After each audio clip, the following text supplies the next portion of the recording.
The morning mist clung to the earth like a ghost refusing to let go. Tendrils of fog wove through the tall pines, muffling every sound except for the rhythmic crunch of boots on damp leaves. Luke Carter moved steadily, his breath forming pale clouds in the cold air. The forest had always been his place of peace, his retreat from a world that often made too little sense, but something about this morning felt wrong. The silence was too complete, too heavy, as though the trees themselves were holding their breath. He paused at the edge of a narrow clearing, frowning. Birds should have been calling by now. A squirrel should have darted across his path. But there was nothing. Only stillness. Then he heard it. A sound so faint it almost vanished into the wind.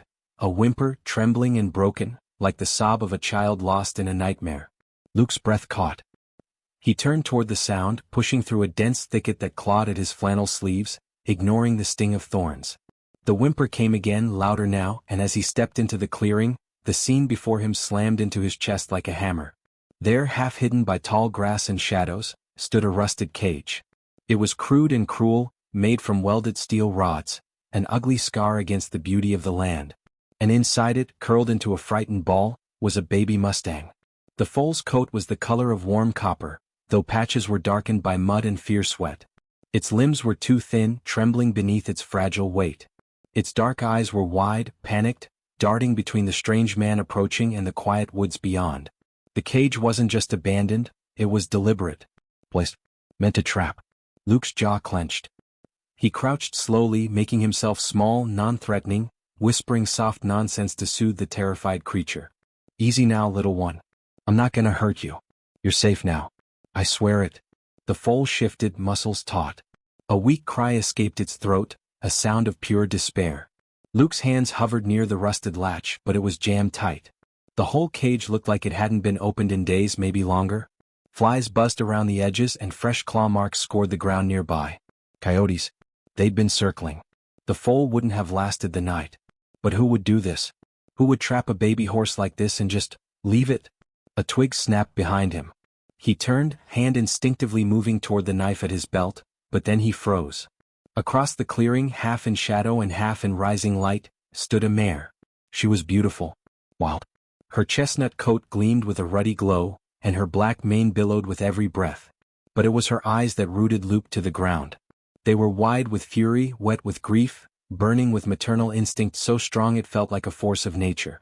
The foal cried again, and the mare responded with a low, throaty whinny. Her muscles rippled beneath her hide as she stepped forward. Then again, ears pinned, nostrils flaring. Luke stayed still, not daring to speak. This was her child. Her world. And he was an intruder. She took another step, her hooves thudding against the earth. 20 feet. 15. 10. Luke's heart pounded. One wrong move and she could kill him. Wild horses weren't predators, but a mare protecting her foal was something else entirely. Still he didn't move. Didn't even blink. Then she stopped. For a long moment, there was no sound but the foal's labored breathing.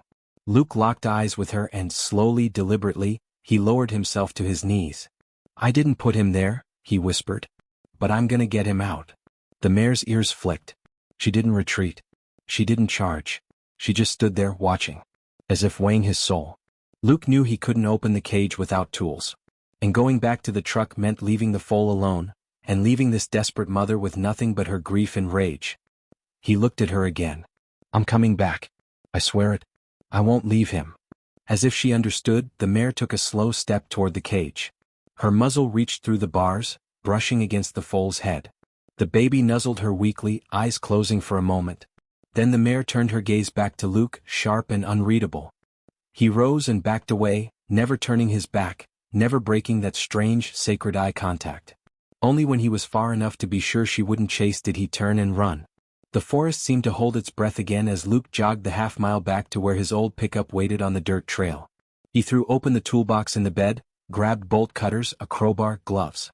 His mind raced. He'd seen cruelty before. Too many times. But this felt different. Calculated. Heartless. When he returned to the clearing, the sun had crept higher, burning away the mist in golden shafts. The mare hadn't moved. She stood by the cage, muscles tense, eyes wild, but she was waiting. Luke approached slowly, tools in hand, murmuring softly. She pawed the ground once, ears twitching, then fell still. He kneeled beside the cage, slipping the bolt cutters into place. With a sharp snap, the first bar gave way. The foal flinched, then let out a tired sigh. Luke worked quickly, silently, hands moving with practiced care. Every clang echoed through the clearing like a gunshot, but the mare didn't move. Then he reached the final bar. The foal didn't bolt. It couldn't. Its legs trembled too badly, and when Luke opened the cage door, it simply lay there, panting, eyes glazed. Luke swallowed the lump in his throat. He reached inside, gently wrapping his arms beneath the foal's chest and hindquarters. The baby weighed less than he expected, too little. Malnourished. Weak. As he lifted the foal, the mare stepped forward. Luke froze. She was inches from him now. He could feel her breath on his arm, hot and rapid. Her ears flicked back, then forward. She nosed her baby, then, astonishingly, brushed her muzzle against Luke's shoulder. Just once. Then she stepped back. Luke turned, foal in arms, and began walking toward the edge of the woods. He didn't know where he was going yet, maybe back to his ranch, maybe just far enough to get them safe, but he walked and she followed. Every step. Never too close, never too far. Behind them, the cage stood open in the clearing. A cruel trap made powerless. A symbol of the suffering that had almost taken a life, but hadn't. And though Luke couldn't see her, he knew the mare's eyes were still on him, filled with a question, a warning, and maybe, just maybe, a sliver of trust. The sun broke fully over the trees as they vanished into the woods, three shadows moving as one, the rescuer, the wild protector, and the life they'd both nearly lost. Luke's boots sank into the soft earth as he carried the fragile foal through the underbrush, his arms tightening each time it whimpered. Behind him, the mare's hooves followed like distant thunder, steady, relentless, never closer than necessary, but never far enough to lose sight of her baby. The forest had begun to awaken now. Birds called from the canopy, a woodpecker hammered somewhere off to the left. But in Luke's ears, the only sound that mattered was the foal's ragged breathing. Every step was measured. The foal was light in weight but heavy with trust, a silent plea that this man wouldn't falter. Luke could feel it with every weak shift of the baby's limbs, with every beat of the tiny heart against his ribs. The mare, too, seemed to press the forest inward with the weight of her presence. She was a force of nature, raw and beautiful, bound to her child by instinct stronger than iron. Luke had never known such a standoff before, not with rifles, not with angry ranchers or panicked animals. This was something primal. It wasn't fear that simmered between him and the mare. It was expectation. Demand. She wasn't just following him. She was watching, waiting, judging every breath he took. When the treeline broke into the clearing behind his cabin, Luke paused. His modest home stood where the forest met a sloping hill, surrounded by wind-worn fences and fields that once held cattle but now stood empty. He didn't take in the familiar comfort of the place. His focus stayed locked on the foal, whose eyes had slipped half-closed, its limbs trembling. He laid the foal down in the tall grass near the porch, brushing its forehead gently. It blinked up at him, exhausted, and released a weak snort. He turned then, slowly, toward the trees. She was there. The mare stood at the edge of the clearing, legs tense, eyes flicking between Luke and her baby. The wind tugged at her mane like invisible fingers, and her chest rose and fell with heavy breaths. This was a moment of decision. Luke didn't speak. Words would mean nothing to her now. So he backed away, slow, deliberate steps, until there was clear space between him and the foal. The mare moved. Her trot was cautious at first, head low, ears twisting. Then as she reached her baby, her body changed. Her breath came quicker. She nuzzled the foal's side, whinnied softly, touched her nose to its shoulder. The foal responded with a faint kick and a small, relieved noise. Luke felt something unravel inside his chest. But the reunion was short-lived. A sudden crack echoed from the woods, sharp, metallic, unmistakable. A rifle. The mare's head snapped up, muscles taut, eyes wide with terror. Luke spun toward the sound, instincts firing. Another crack followed, this time closer. Not a warning shot. Not hunters. Someone knew that foal had been freed, and they weren't done. Luke lunged into motion. He pulled the foal gently but urgently into the lean-to barn adjacent to his cabin, laying it on a soft bed of hay. Then he ran for the rifle hanging just inside his front door. The metal felt cold in his hands. Too cold. Too soon. The mare stood like a sentinel beside the foal, her body blocking any possible approach. Her eyes tracked Luke with wild suspicion. He raised his hand in a calming gesture. "I'm not your enemy, but someone out there is." The wind carried another sound now, tires on gravel. Luke's heart dropped. A battered black pickup rolled up the long, winding road to his cabin, its tires grinding the earth like teeth. A man stepped out. Broad-shouldered. Greasy cap. Cold eyes.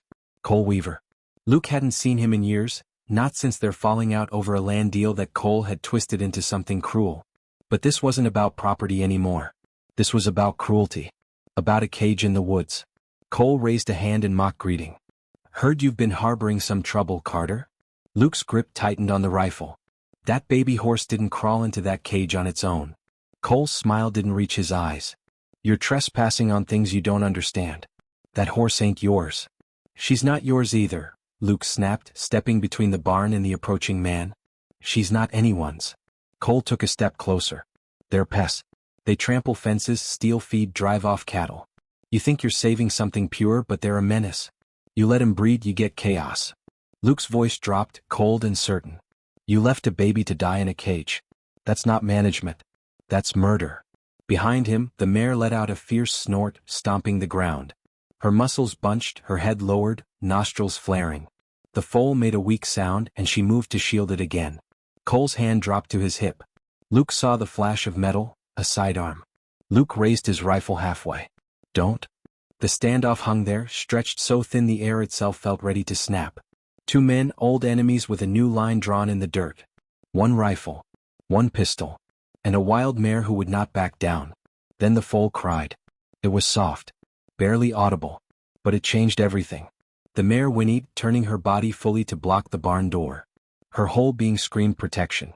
And in that instant, Luke saw something shift in Cole's eyes. Not empathy, not guilt, but a flicker of something like fear. Not of the mare. Not of Luke. Of being seen. Of being known for what he really was.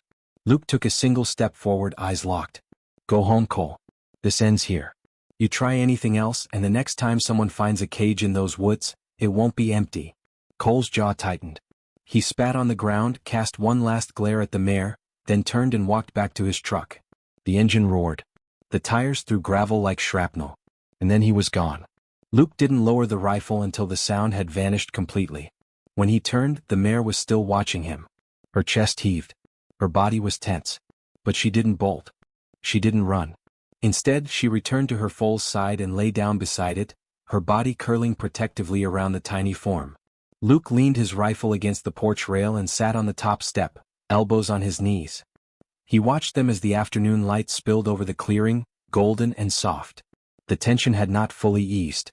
Cole wasn't finished. Luke knew that. And the wild was never safe for long.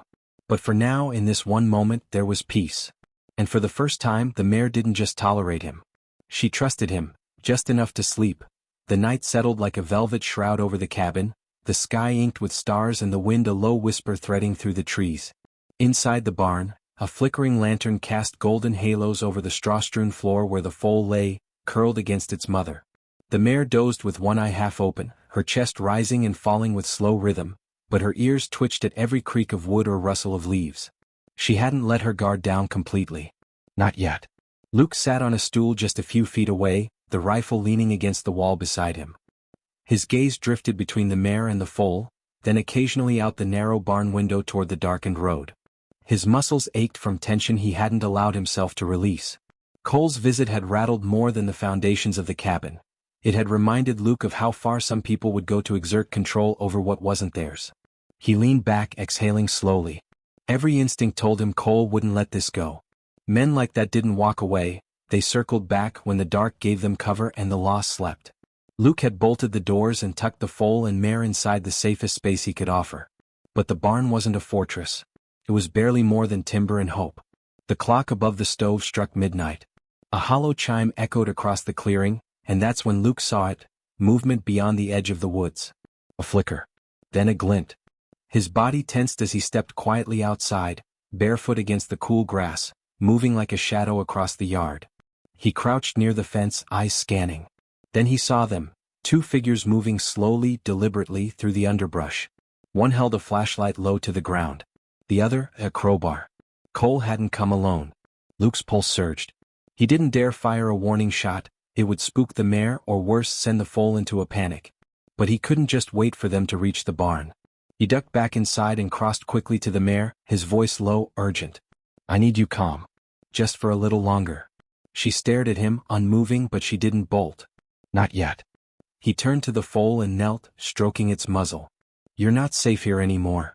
The foal blinked at him, its breath warm against his hand. Luke knew what he had to do. There wasn't time to wait for daylight or backup. If he let them breach the barn, it would all be over. The mare wouldn't run, she'd fight. And they'd kill her for it. He wrapped the foal in an old blanket, hoisting it gently into his arms. It was stronger now, still frail but no longer on the edge of collapse. The mare rose instantly, whinnying low and anxious. "I'll bring him back," Luke whispered. "I swear." But promises meant nothing to a wild mare. She followed, tense and wide-eyed, as Luke crept out the barn's rear door and into the thicket of trees that edged the pasture. He moved fast but careful, avoiding dry twigs and low branches. The foal nuzzled into his chest, surprisingly quiet, as if it knew this wasn't a game. The mare kept just behind him, her movements almost silent. The flashlight beams scanned the barnyard now, voices murmuring, "Close, too close." One man tested the barn door. The other circled toward the back. Luke ducked into a shallow ditch near the boundary fence. His truck was still 100 yards away, parked near the far gate where the pasture turned to gravel. It might as well have been a mile. He considered the terrain. Open field. Moonlight above. 2 men behind. The odds weren't good. And then, without warning, the mare surged past him. She broke into the clearing like a comet, her mane flying, hooves thundering against the hard-packed earth. She shrieked, a raw, furious sound, and both men stumbled back in surprise. Cole shouted, fumbling with his weapon, but the mare didn't charge. She danced instead between them and the barn, drawing their attention. Her ears flattened. Her tail whipped. She was giving Luke a chance. He didn't waste it. He sprinted toward the truck, cradling the foal against his chest. The baby whined, legs kicking weakly, but Luke didn't slow. His lungs burned. His bare feet scraped over gravel and root. But he made it. He slid the foal gently into the passenger seat, wrapped it tightly and slammed the door. The keys were already in the ignition. He turned them and the engine flared to life. A shout echoed behind him. Then a shot. Glass shattered, his side mirror. Another shot rang out, sparking off the hood. Luke threw the truck into gear and peeled away from the pasture, the wheels kicking up dust and pebbles. In the rearview mirror, he saw the mare bolt into the woods, vanishing like mist. They hadn't hit her. Not yet. The road twisted down toward the canyon, a narrow path barely wide enough for one vehicle, lined with overgrown brush and scattered rocks. Luke drove without breathing, knuckles white on the steering wheel. The foal shifted in its seat, eyes wide, frightened, but alive. He didn't stop until the cabin lights had disappeared behind him, and only darkness remained. They reached the ranger station an hour later, just as the first fingers of dawn clawed at the horizon. Luke pulled into the back lot and rushed inside, foal in his arms. "What the hell?" The night officer Torres stood up, knocking over a coffee mug. "She needs protection," Luke panted. "The mare too. Cole Weaver's trapping them. Illegally. He came after me tonight." Torres grabbed his radio, barking out orders. Luke slumped into a chair, heart still racing. Across from him, the foal lay curled on a wool blanket, chest rising and falling. Safe. For now. But his thoughts were with the mare. She had risked herself. For him, for her baby. That wasn't just instinct. That was something deeper. Back in the forest, she would return to the clearing, find the barn empty. She would search for the foal. Maybe wait at the edge of the woods. Maybe call out. Luke stood. "I have to go back." Torres looked up from the radio. "You're not serious. You just made it out alive." Luke's jaw tightened. "She gave me a chance. I won't leave her behind." He returned to the truck with fuel in the tank and fire in his chest. The forest awaited. The forest was still damp from the mist that had crept in overnight, wrapping the trees in a ghostly hush. Luke eased the truck onto the gravel path, the tires crunching softly beneath him, each turn of the wheel leading him back toward the place where it had all begun. The clearing, the cage, the pain, and the promise. He hadn't slept. Couldn't. Not with the image of the mare's burning eyes still branded into his memory. She had bought them time, risked herself to draw danger away, and now she was out there alone, wounded, maybe hunted, and without her foal. He hadn't seen Cole's truck on the way in, nor any sign of the men. Perhaps they'd fled after the chaos. Or perhaps they were biding their time. Either way, Luke wasn't returning to fight. He was returning to heal what had been torn apart. He parked just before the rise and proceeded on foot, the woods thick with silence, his boots squelching in the damp earth. A low morning sun filtered through the canopy, setting the dew-drenched leaves aglow. Every step reminded him how much had changed in only a few days. When he'd first seen the foal, emaciated, shivering in that cold steel trap, he hadn't known how deeply it would pull him in. But now, the connection was too deep to sever. The lines between man and wild, between human and horse, had blurred. As the cabin came into view, his eyes scanned for movement. The barn door still swung open from where he'd fled the night before, and the fencing along the pasture looked undisturbed. He crouched low, moved slowly toward the edge of the woods and called softly. Nothing. He waited. Then again, a little louder this time, just enough for a mother to recognize the voice of the one who had taken her child. Still nothing. Luke's chest tightened. The fear clawed at him. What if she'd gone too far? What if, thinking the foal lost, she'd returned to the deeper ranges where no man could follow? But then a rustle. A snap of a branch. And from the far tree line, a shadow stepped forward. The mare. Her head was high, eyes wary, body tense. A long, shallow scratch ran along her flank, crusted with dried blood but not deep. She hadn't fled far. She'd been waiting. Watching. Luke stood still, hands out, offering no threat. He's safe, he said softly. Your baby's safe. The mare didn't move. Her ears twitched. Her muscles twined like coiled rope beneath her coat. Luke took a single step forward. Then another. And then he reached into his coat pocket and drew out the blanket, the one the foal had been wrapped in. He held it out, letting the scent drift. The mare's nostrils flared. Her eyes widened. Then, slowly, tentatively, she stepped forward. He didn't try to touch her. Didn't reach. Just let her close the distance. When she finally stood before him, nose brushing the fabric, Luke could see the tension melt from her shoulders like snow in spring. Her breath hitched, a soft sound of recognition, and then she backed away, turning her gaze toward the horizon as if she already knew what came next. She wasn't looking for comfort. She was looking for a way home. Luke took the rest of the morning preparing the trailer. He reinforced the sides, lined the floor with fresh straw, and made sure the ventilation would keep her calm. With the help of Torres, who'd arrived later that morning with a portable pen and a few bales of hay, they created a small, contained space near the barn, just enough to guide her in without pressure or fear. It wasn't easy. The mare didn't resist violently, but she paced, circled, and balked at the gate. Twice, she retreated into the woods only to return again, drawn by the scent and the patient rhythm of Luke's voice. He didn't command her. He invited her. And eventually she stepped through. That afternoon, as the sun blazed higher in the sky, the trailer door latched shut, and the road opened before them once more. The journey to the sanctuary took nearly 2 hours, winding through rugged hills and over narrow bridges where creeks glittered beneath. The foal waited for them at the ranger station, stronger now, though still uncertain on its feet. When Luke lifted it into the padded rear of the trailer and the two were finally reunited, the sound that rose from the mare's throat wasn't just relief, it was something sacred. A low, trembling nicker that seemed to ripple with everything words could never hold. The foal pressed against her chest, and she nuzzled it with the gentleness of rain.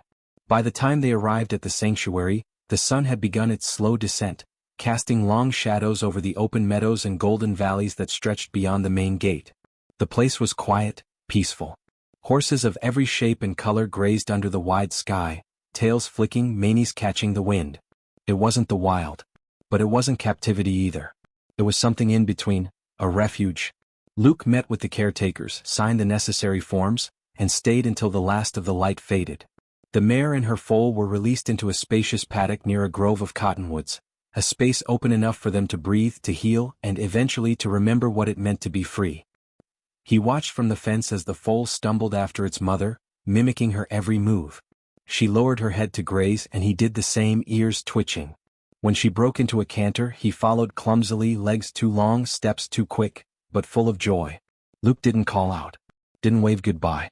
He just stood there, his hands resting on the wood, and let the moment settle inside him like a stone sinking into still water. This was the kind of ending he hadn't known he needed. But life doesn't leave endings neat. Not always. As he walked back to the truck, Torres approached, his brow furrowed. We picked up Weaver. Luke turned. When? Early this morning. He came back to the property, probably looking to cover his tracks. He'll be facing charges for illegal trapping, endangerment, and trespassing. Luke nodded. It didn't bring joy. Just closure. That night, back at the cabin, he stood on the porch as the stars began to appear, dotting the sky with quiet light. The forest was no longer just a place of solitude. It was the beginning of something unexpected. Compassion had taken root where suspicion once grew. Connection had bloomed where isolation used to thrive. The next day he returned to the sanctuary not as a rescuer, but as a witness. He brought no ropes, no cages, no expectations. Just apples in his coat pocket. And when the foal came galloping to the fence, mane flying and eyes wide, Luke smiled, not because he'd saved them, but because they had taught him something he hadn't even known he'd lost. Hope. And as the mare lifted her head from the grass and stared at him, not with fear but with calm recognition, Luke realized this was more than a rescue.